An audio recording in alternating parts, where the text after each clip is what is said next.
pan-fried pork chops. One of our most requested recipes. You ask, I'm your humble servant. Here we go. First thing you need to do is make a breading station. And pretty simple. We've got some flour and some, these are just store-bought breadcrumbs, a little lazy today, but that's the situation. So take a little salt in your flour and your breadcrumbs, and those are plain, they're not seasoned. Same thing, some pepper. It's one of the mistakes people make. They don't season these different layers and you have bland stuff, so you don't want to do that. So we want to make our egg wash. Pretty simple. This is a nice egg that comes from a local place. These are pasture-raised chickens. That's what you want. You don't want that store-bought stuff. Shh. So take that. See that nice, beautiful yolk there? Season this egg up, a little salt, pepper. Then I put just a dash of half and half in there. This is the brand that I prefer. It's a nice organic dairy product. You should be real careful of what dairy you use. So put a little bit in that. And then grab a little whisk. It's no big deal. It's just almost like you're making scrambled eggs. So now, here's the situation when you're doing this classic breading station. You have to do it in order. Now the flour goes onto the pork, and by the way, look at my pork here. These are Murray Farms, and this is a center cut pork chop, quality. So go right into your seasoned flour like that. What that's going to do is dry off the pork, and then you're going to put your sticky egg wash on here. And with that flour, it's really going to stick. Don't do it the other way. Make sure you're doing it in order.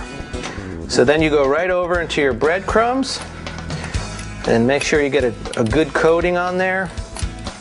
Kind of push it down in there and make sure you don't see any areas that aren't coated. Right over to our landing plate. So now we're going to take our next one. Same thing.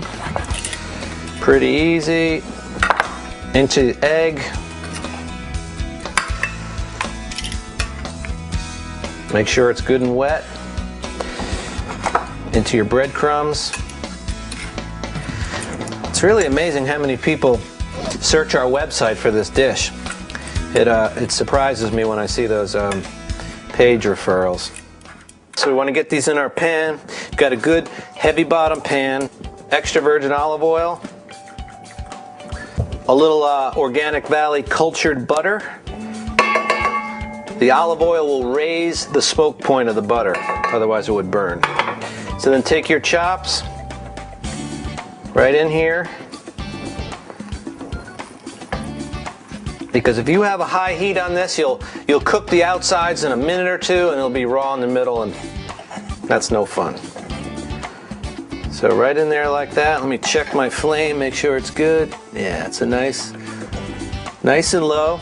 So now you gotta wait until these start to get a nice slow brown crust on them, then we'll flip them. So now we're gonna give these a nice flip. They've cooked for probably a good 10 minutes. You can see they've got a great golden brown color, just what we want. Now this pan looks a little dry to me, so I'm gonna just add a little more extra virgin olive oil to it and kind of move the pork around so they stay nice and hydrated, because the oil is what carries the heat. Alright, so now those will cook for a few more minutes on that side. And right here, this is a really special homemade condiment. This is green tomato chutney, and a guy who lives about, I don't know, 2 miles as the crow flies. He's a couple farms over from us here. He makes this stuff. His name is John Hart. He's an Englishman, and he makes this delicious green tomato chutney, and it's awesome. I'll see if I can get the recipe out of him and show it to you. But there you have it. Beautiful pan-fried pork chops.